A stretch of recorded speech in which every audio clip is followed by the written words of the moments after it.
দেখো আমরা যখন আজকে এই সেল বেসড এবং মলিকুলার বেসিস নিয়ে কথা বলছি, যদিও তোমার তোমার এলাকা বা তোমার ডোমেইন হচ্ছে ক্যান্সার, তবুও তুমি তো ওভারঅল পরিস্থিতিটাকে নিয়ে বেশ গভীরে চিন্তা ভাবনা করো। আমি একটা কমন কোয়েশ্চেন জিজ্ঞেস করি যে আমরা এখন জানো তো ভারতবর্ষে এমন একটা জায়গায় দাঁড়িয়ে আছি যে বলে যে আমাদের হয়তো ডায়াবেটিক রেট প্রায় 25%-এর ওপরে চলে যাচ্ছে।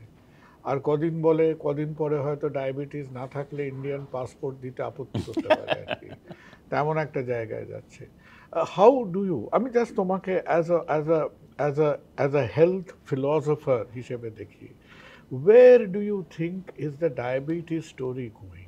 যে আমরা তো কন্ট্রোল করছি, করছি এখন। ইনফ্যাক্ট আমরা কন্ট্রোল করছি না, সেটাই হ্যাঁ, হচ্ছে so ওয়ের is the diabetes story going? দেখুন, ডায়াবেটিসটা তো একটা খুব ক্লাসিক এক্সাম্পল। সেটা হচ্ছে যে কিছুটা জেনেটিক, কিছুটা এনভায়রনমেন্টাল। মানে আমরা যেই ডায়েট নিয়ে থাকি, যতটা এক্সারসাইজ করি, প্লাস অবভিয়াসলি কিছু জেনেটিক প্রিডিসপোজিশন আছে, আম, সেটাকে না বদলে ডায়াবেটিসের এই এপিডেমিক চলে যাবে না। আর ডায়াবেটিসের যে এপিডেমিক চলছে, সেই ডায়াবেটিসের এপিডেমিকটার সাথে সাথে সাথে সাথেই ওবিসিটির এপিডেমিকও ভারতবর্ষে কিংবা অনেক অনেক দেশেই আসছে। তো এই এই আর ওবিসিটির সাথে ক্যান্সারের খুব নিকটতম লিঙ্ক আছে, কিছু কিছু cancer specially. Classical example ovarian endometrial cancer, যেগুলোর রেট আমাদের দেশে অন্য দেশে এক্সপোনেনশিয়ালি বেড়ে যাচ্ছে। তো পয়েন্ট হচ্ছে যে ডায়েট না চেঞ্জ করলে, এক্সারসাইজ ক্যাপাসিটি না চেঞ্জ করলে, আমরা জেনেটিক্স তো চেঞ্জ করা যায় না, সেটা তো মানে যেটা পাও না সেটা তাই পাও না। বাট আমাদের আমাদের যে ডায়েট তৈরি হয়েছে, আমরা যেটা নতুন ডায়েট তৈরি করছি, সেটার জন্যে অ্যাটলিস্ট আমাদের আমাদের বডির জন্য সেই ডায়েটটা ফিট না। এবং আমাদের বডির জন্য সেই ডায়েটটাকে ফিট করা, অনেকগুলি চেঞ্জ করতে হবে, অনেকগুলি চেঞ্জ নেসেসারি, যে যাতে সেই ডায়েটটা কন্ট্রোলে আনা যায় এবং এই ইনসুলিন, হাই ইনসুলিন কিংবা হাই সুগার যে স্টেট তৈরি হচ্ছে, সেই স্টেটগুলো তোমার অ্যাভয়েড কি করা মনে যায়। হয় যে there will come a time in science যেখানে ডায়াবেটিস উইল বি প্রিভেন্টেবল? সেটা কি মনে হয়? হ্যাঁ, certainly it's preventable. I mean, এই ডায়াবেটিস মানে টাইপ 2 ডায়াবেটিস টাইপ যেটা, 2 ডায়াবেটিস, হ্যাঁ, হ্যাঁ। তো দুটো ফান্ডামেন্টাল দুটো type of diabetes. Type 1 diabetes তো একটা ইমিউন ফেনোমেনন। ইমিউন। তো সেটাকে প্রিভেন্ট করা একটা ডিফিকাল্ট কোয়েশ্চেন। সেটা ট্রিট করা যায়, অনেকভাবেই ট্রিট করা যায়, ইনসুলিন নিয়ে ট্রিট করা যায় আজকাল। ইনফ্যাক্ট টাইপ 1 ডায়াবেটিসের জন্য আজকাল সেলুলার থেরাপি তৈরি হচ্ছে। তো প্যানক্রিয়াস যেখান থেকে ইনসুলিন তৈরি হয় টাইপ 1 ডায়াবেটিসে, সেই প্যানক্রিয়াসটা মানে নিজের ইমিউন সিস্টেম সেই প্যানক্রিয়াসটাকে নষ্ট করে, প্যানক্রিয়াস সেলগুলো নষ্ট করে সেই ইনসুলিন তার থেকে আর বেরোয় না। তো তার ট্রিটমেন্ট হচ্ছে আইদার ইনসুলিন দেওয়া হোক কিংবা সেই সেলগুলোকে রিস্টোর করা হোক। রেস্টোর করো। সেটা হচ্ছে টাইপ 1 ডায়াবেটিস। টাইপ 1 ডায়াবেটিস তো একটা ইমিউন ফিনমিনান, কিছুটা মানে স্ট্রংলি জেনেটিক ফিনমিনান, সেটা অন্য কথা। টাইপ 2 ডায়াবেটিস যেটা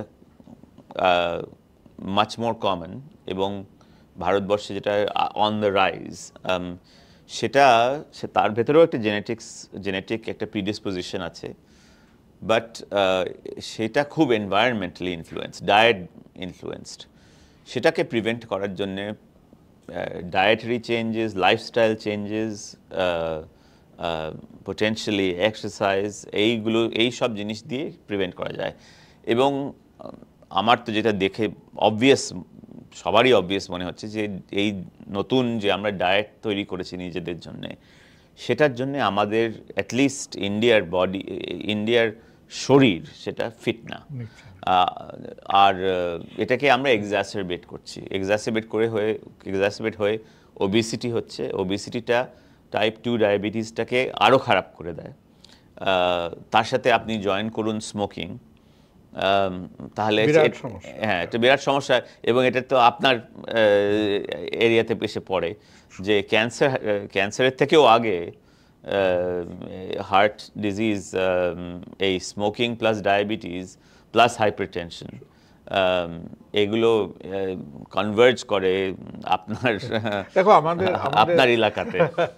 আমাদের কথাবার্তার মধ্যে এই জেনেটিক বা জিন কথাটা বেশ কয়েকবার চলে এলো। তো আমার মনে হয় অনেকে চাইবে যে তোমার থেকে একটু শুনতে, যে কারো কারো আমাদের মনে হয় না, সে আর অল গুড পিপল, যে আমাদের একটা কৌতূহল থাকে যে পকেটে 2-4 টাকা থাকার মতো লোকে মনে করে যে আমার শরীরে হয়তো 2-4টে জিন আছে, আমি 2-একটা নাট বল্টু এই রিমোট কন্ট্রোলের চ্যানেল চেঞ্জ করার মতো 2-4টে অল্টার করে দিলাম, তাতে আমার ওই যে 4-5 পিস জিনস আছে তারা বেশ সুখে শান্তিতে থাকবে। যেটা তুমি যদি একটু তোমার ব্যাপ্তিটা, because I heard you speak on this. দেখুন, আমাদের টোটাল নাম্বার অফ জিনস বোধহয় 20 থেকে 25,000। তবে সেটা কিন্তু মনে হয় খুবই কম।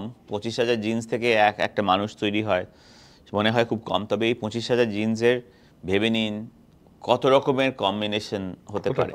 সেই কম্বিনেশনগুলি, সেই পারমিউটেশন কম্বিনেশনগুলি ডিফারেন্ট সেলে ডিফারেন্ট ইফেক্ট তৈরি করে। তার থেকেই সেলগুলি নিজের কাজ করতে পারে। একটা প্যানক্রিয়াস সেলের সাথে একটা নার্ভাস সেলের তো কোনো মনে হয় কোনো কানেকশন নেই, তবে কিন্তু তারা সেম ওই 25,000 জিনস দিয়েই মানে তার কম্বিনেশন পারমিউটেশন করেই তারা তৈরি হচ্ছে এবং তারা নিজেদের কাজ করছে। তো এটা খুব একটা মিসঅ্যাপ্রিহেনশন কিংবা ভুল ধারণা যে মানে খুঁটিনাটি করে একটা ঘুরিয়ে একটা তার চেঞ্জ করে হঠাৎ একটা মানে ডিজিজ ঠিক হয়ে যাবে। কিংবা কিছু কিছু ডিজিজ আছে, কিছু কিছু রোগ আছে যেটাতে একটা জিন চেঞ্জ করলে, মানে রেলেভেন্ট জিন চেঞ্জ করলে সেই ডিজিজটাকে কিওর করা যায়। বাট সেগুলো কিন্তু কম, খুবই কম। মোস্ট যে রোগ, ডায়াবেটিস আপনি বলুন কিংবা হার্ট ডিজিজ, ক্যান্সার, একটা জিনের দোষে হয় না।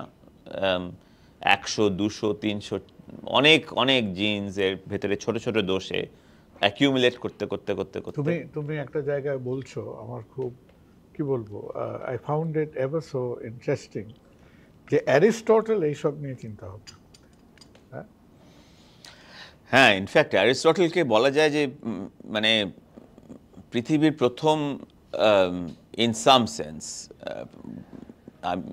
ওর চিন্তা ভাবনাটা কিরকম ছিল, মানে তখন তো সেল টেল সম্বন্ধে। হ্যাঁ, এসব নিয়ে তো অ্যারিস্টটল তো কোনোদিন মাইক্রোস্কোপ দিয়ে দেখেননি যে সেলটা কোথায়, জিনসটা কোথায়। তবে উনি এক রকমের খুব ইন্টারেস্টিংলি অ্যারিস্টটলকে এখন এই কন্টেম্পোরারি ওয়ার্ল্ডে সবাই ফিলসফার হিসেবে ভাবে। তবে অ্যারিস্টটল নিজেকে কিন্তু একটু বায়োলজিস্ট হিসেবে ভাবতেন। অ্যারিস্টটলের অনেক রকমের বায়োলজিক্যাল থিঙ্কিং আছে, যে মানুষ কি করে তৈরি হয়, মানুষ কি, হিউম্যান বিং কি, কেন কি করে তৈরি হয়। একটা বাচ্চা, একটা সেল তো জানতেন না, সেল দেখেন উনি, তবে একটা বাচ্চা কি করে তৈরি হয়। বিকজ যখন মানে অ্যানিমালসের বাচ্চা তৈরি হয়, হঠাৎ একটা দুম করে একটা বাচ্চা তৈরি হয় না, একটা প্রসেস নিয়ে তৈরি হয়। একটা মানে একটা ছোট থেকে বড় হতে হতে যে চেঞ্জ হয়, সেই চেঞ্জগুলি উনি নোটিস করেন। তো এই Aristotle as a thinker as a material thinker, Aristotle as a biological thinker, as a biophysical thinker, এইটা আমরা হিস্ট্রি অফ ফিলসফিতে কিছু ভুলে গেছি। আর সেটা নিয়ে আমি অনেকবার ফেরত আসি। বিকজ এই ওনার কাছে যে টুলসগুলো ছিল না, ইন্টারেস্টিংলি আমাদের নলেজ এখন এত বেড়ে গেছে, তবে যেই অ্যারিস্টটলের যে প্রশ্নগুলি, কোয়েস্টগুলো, যে কি করে মানুষ তৈরি হয়, মানুষ কি করে তৈরি হয়, মানুষ কি করে মানে মানুষের ব্যবহার কি করে তৈরি হয়, এই প্রশ্নগুলি আবার কিন্তু ফেরত আসছে, মানে ঘুরে ঘুরে একটা circle of question, circle of reasoning তৈরি হচ্ছে। সেটা নিয়ে আমার খুব ইন্টারেস্ট, খুব তাই আমি অনেকবার এই কথাটা নিয়ে ফেরত আসি। ধরো আমাদের আমাদের আমাদের সর্ট অফ এই যে জার্নিটা ইনটু সায়েন্টিফিক কিউরিওসিটি, সেখানে অন্তত আমার খুব আশ্চর্য লাগে যে যাদের থেকে আমরা এই জিন, এভলিউশন, জেনেটিক্স, মানে হয়তো একদম গোড়ার দিকের আইডিয়াগুলো পেয়েছি, তো both of them were priest. হ্যাঁ, একদিকে গ্রেগর জোহান মেন্ডেল। তো তুমি তুমি মেন্ডেলের কাজ নিয়ে খুব ইন্টারেস্টিংলি লিখেছো, তুমি বোধহয় গেছিলে ওর ওখানে। গেছিলাম, হ্যাঁ, সেটাও একটা সেটা কোথায়? সেটা তো কি এখন চেকোস্লোভাকিয়া? হ্যাঁ, এখন চেক রিপাবলিক। সেটা সেটা একটা অদ্ভুত ঘটনা, গল্প। আমি আচ্ছা, সেই সময় ঝামেলা হতো না যে এটা একটা একটা পাদ্রি টাইপের মানুষ, হ্যাঁ, রিলিজিয়নের মানুষ, সে এই সব কথায় যে who is suppose to believe যে god created man and all this, তো সেই মানুষটা এসব নিয়ে ভাবছে। হ্যাঁ, এখন এই ওয়েস্টার্ন ট্র্যাডিশনে একটা খুব স্ট্রং ট্র্যাডিশন ছিল, যেটা এখন আস্তে আস্তে ইরেস হয়ে আসছে। সেটা হচ্ছে যে এই যে রিলিজন আর সায়েন্সের ভেতরে যে একটা ডিভিশন, সেই ডিভিশনটা এতটা এতটা এক্সটেন্টের উপরে, এতটা এক্সটেন্ট ছিল না তার। যারা পাদ্রী ছিলেন, যারা ইনফ্যাক্ট ভারতবর্ষ, সেটা সত্যি যে যারা চিকিৎসক ছিলেন তারা একদিকে প্রিস্ট হতে পারতেন, তবে আরেক দিকে চিকিৎসকও হতে পারতেন। এটা অনেকবার হয়েছে।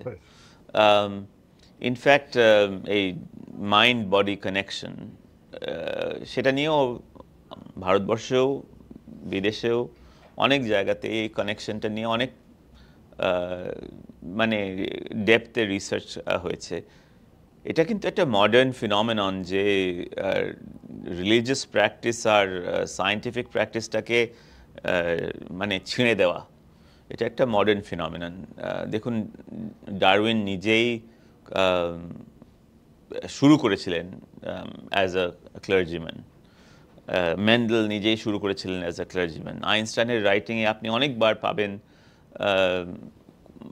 প্রশ্ন যে কি করে কসমস তৈরি হয়। মানে আজকের কথায় বলতে গেলে I think Darwin was very badly trolled, তাই না? হ্যাঁ, এক্স্যাক্টলি। প্রচুর প্রচুর গালমন্দ সহ্য করতে হয়েছিল।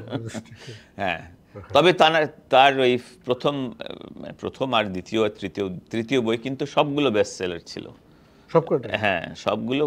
মানে সো মাচ সো যে ওইগুলো বইগুলিকে মানে রিপ্রিন্ট করতে করতেই যায় ওই পাবলিশাররা মানে হায়রাম হয়ে গেছিল।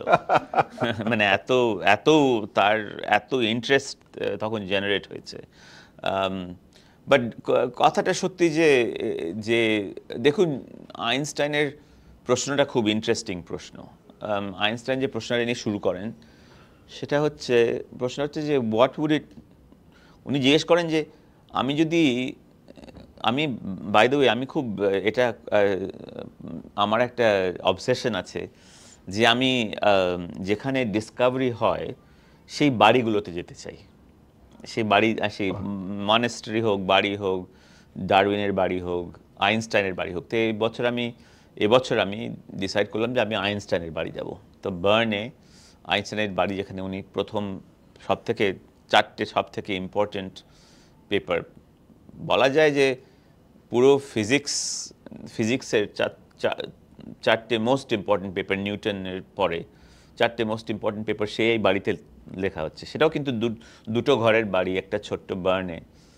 আর আইনস্টাইনের প্রশ্নটা খুব ইন্টারেস্টিং প্রশ্ন। আইনস্টাইন নিজেকে একদিন জিজ্ঞেস করেন যে আমি যদি একটা লাইটের বিমের ওপরে চড়তে পারি, চড়ে লাইটের সাথে আমি যদি ট্রাভেল করতে পারি, তাহলে পৃথিবীটা কীরকম হয়? আচ্ছা, এটা কিন্তু একটা বাচ্চার প্রশ্ন, একটা বাচ্চাও জিজ্ঞেস করতে পারে।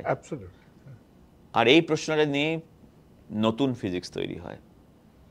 যেরকমভাবে আমি তাই বলছি যে সেম প্রশ্ন ক্যান্সারের সাথে ডায়েটের এক্স্যাক্টলি কি লিঙ্ক, মানে আজে বাজে না, আজে বাজে মানে এদিক ওদিকের না, মানে ডেপথে কি লিঙ্ক, তার সাথে ইনসুলিনের কি লিঙ্ক, এই প্রশ্ন কিন্তু একটা বাচ্চাও করতে পারে যে খাওয়া খেলে বডিতে কি হয়, ফিউয়েল, বডিটার যে ফিউয়েল, সেই ফিউয়েলটা কি করে তৈরি হয়, তৈরি হয়ে সেটা সেলের উপরে কি করে ইম্প্যাক্ট করে, এটা তো বাচ্চার প্রশ্ন।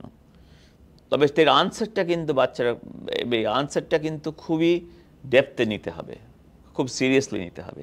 আইনস্টাইনও সেরকম করেছেন, ডারউইনও সেরকম করেছেন, যে উনি যখন বিগলে চড়ে গ্যালাপাগোস দ্বীপে যান, তখন উনি প্রশ্ন করেন যে এই যে পৃথিবী মানে বায়োলজিক্যাল পৃথিবী, কত রকমের অ্যানিমালস, কত রকমের প্লান্টস, কত রকমের ডিফারেন্ট টাইপ অফ অ্যানিমালস, তাদের ভেতরে কানেকশনটা কি, কেন এক রকমের আইল্যান্ডে এক রকমের পাখি, অন্য রকমের আইল্যান্ডে অন্য রকমের দ্বীপে অন্য পাখি, তাদের ঠোঁট অন্য, তাদের রং অন্য, কেন এরকম হবে?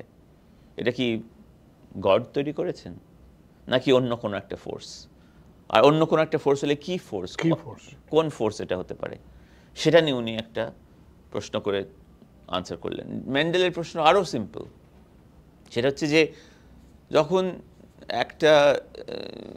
একটা প্লান্ট আর একটা প্লান্টের একটা হাইব্রিড তৈরি হয়, বাচ্চা তৈরি হয়, ভেবে নিন একটা অ্যানিমাল আর একটা অ্যানিমাল নিয়ে কাজ করেননি মেন্ডেল, বাট একটা প্লান্ট আর একটা প্লান্টের যখন একটা অফস্প্রিং তৈরি হয়, সেই অফস্প্রিংটার যে ক্যারেক্টারিস্টিক, সেই ক্যারেক্টারিস্টিকটা কেন, কী করে তৈরি হয়, কেন তৈরি হয়, সেই প্রশ্নটা নিয়ে মেন্ডেল শুরু করেন।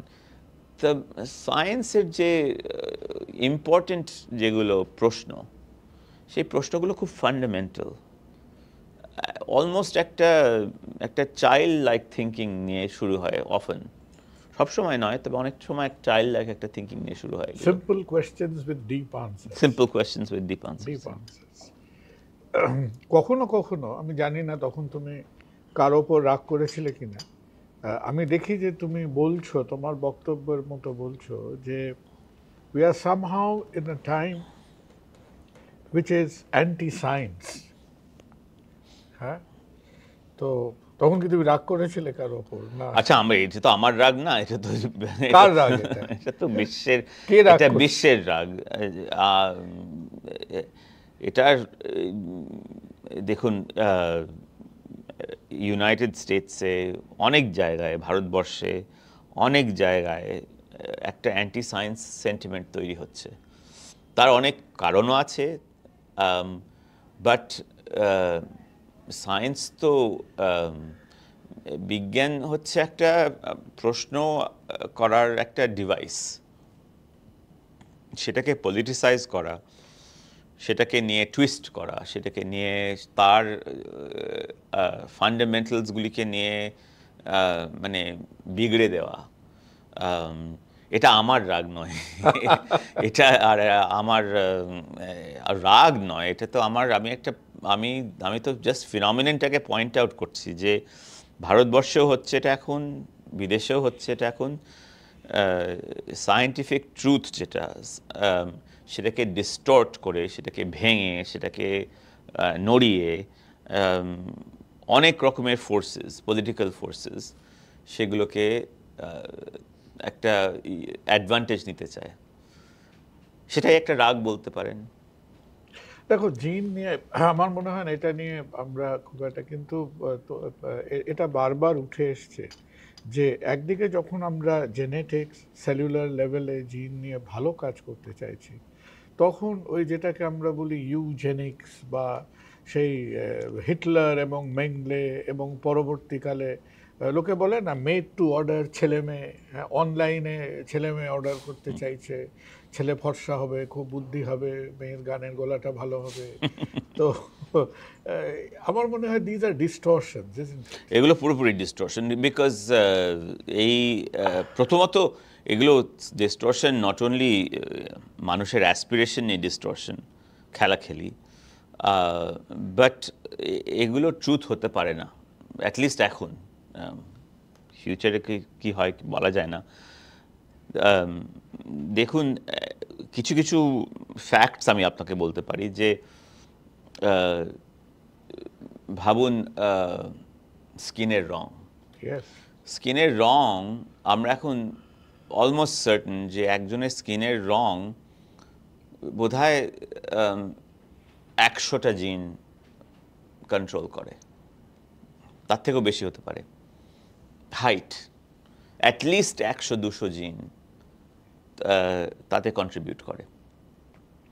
আচ্ছা, 100-200 জিন তো বদলানো যায় না, একটা বদলানো যায়, সেটাও বদলানো যাওয়া উচিত কিনা সেটা একটা প্রশ্ন, পরে সেটা একটা এথিক্যাল প্রশ্ন। বাট এখন টেকনিক্যালি যে আইডিয়া যে একটা জিন বদলে আপনি একটা মানে হঠাৎ গান করতে পারবেন, সেটা আমি খুব দুঃখিত হয়ে বলছি যে হবে না। হবে না। ক্যান্সার হলো, জিন হলো, the song of the cell হলো। তো সিদ্ধার্থ মুখার্জি এখন কি ভাবছে? কি একটু বিশ্রাম করছে, না মাথায় কিছু চিন্তা ভাবনা ঘুরছে? আমার তো চিন্তা ভাবনা চলেই। কিছু কিছু ছোট পিস লিখছি আমি নিউ ইয়র্কারের জন্যে। একটা বই তৈরি হচ্ছে এখন, আমি পুরোপুরি এখনো ভাবিনি এক্স্যাক্টলি কিছু। আমার বইগুলো যখন আমি লিখি অনেক সময় লাগে আমার, সেগুলো কি নিয়ে লিখবো, কি করে সেগুলো সিনথেসাইজ করব, সেগুলো নিয়ে কিছু সময় লাগে তোমার আমার। বাংলায় বোধহয় প্রথম বইটা অনুবাদ হলো, দ্বিতীয়টাও বোধহয় হয়েছে এখন অনুবাদ, ওটা বেরিয়ে গেছে? দ্বিতীয়টা বোধহয় বেরিয়েছে, এখন তৃতীয়টা যে সং অফ দ্য সেল এখন ট্রান্সলেট হচ্ছে। রাইট। দেখুন, আমার বইগুলো ট্রান্সলেট করা তো ইজি না। হ্যাঁ, নট ইজি এট অল। তো ওখানে কি তোমাকে তো সাহায্য করতে হবে ওগুলো অনুবাদ কিছু কিছু সাহায্য আমি করি, তবে আমার ব্যান্ডউইথটা লিমিটেড, তাই যতটা পারি আমি করি। তবে মানে বইগুলো 40-50টা ল্যাঙ্গুয়েজে ট্রান্সলেট হয়, সেগুলো আমি তো বুঝিও না, ট্রান্সলেট করতেও পারি না। কিছু কিছু কখন কখন প্রশ্ন আসে ট্রান্সলেটরের থেকে যে কি মিন করেছো তুমি এখানে, কি তোমার উদ্দেশ্যটা কি, এটসেট্রা এটসেট্রা, সেগুলো আমি যদি যতটা পারি সেগুলো আমি করি। আজকে তোমার অনেকটা সময় নিলাম, না না, এবং এই সময়টা নিয়ে আমাদের এই চা খেতে খেতে যে গল্প, আড্ডা, শেখা, তোমাকে কাছে পাওয়া, আর তোমার একজন গুণগ্রাহী হিসেবে অনেকের মতো চাইব যে তোমার ক্লিনিক্যাল কাজ, তোমার রিসার্চ, তোমার লেখালেখি, তোমার কন্ট্রিবিউশন সব কিছু চলুক, এবং মাঝে মধ্যে আমাদের মতো মানে মেডিকেল কমিউনিটি যারা হয়তো মানে একটা টিডিএমের মধ্যে যাচ্ছে, তাদের বলবো যে আমরা তোমাকে দেখে একটা কথা আমরা খুব ঘন ঘন বলতে চাই না, কিন্তু বলতে হয়, টু গেট ইন্সপায়ার্ড, যে সেই অনুপ্রেরণাটা আমাদের মধ্যে আসুক, যে একজন মানুষ, আমাদেরই মানুষ, সিদ্ধার্থ মুখোপাধ্যায়, সে যেমন ডাক্তার তেমনই গবেষক, তেমনই লেখক, এবং late Siddhartha's mind and journey flourish. Thank you ever so much. Thank you. ধন্যবাদ।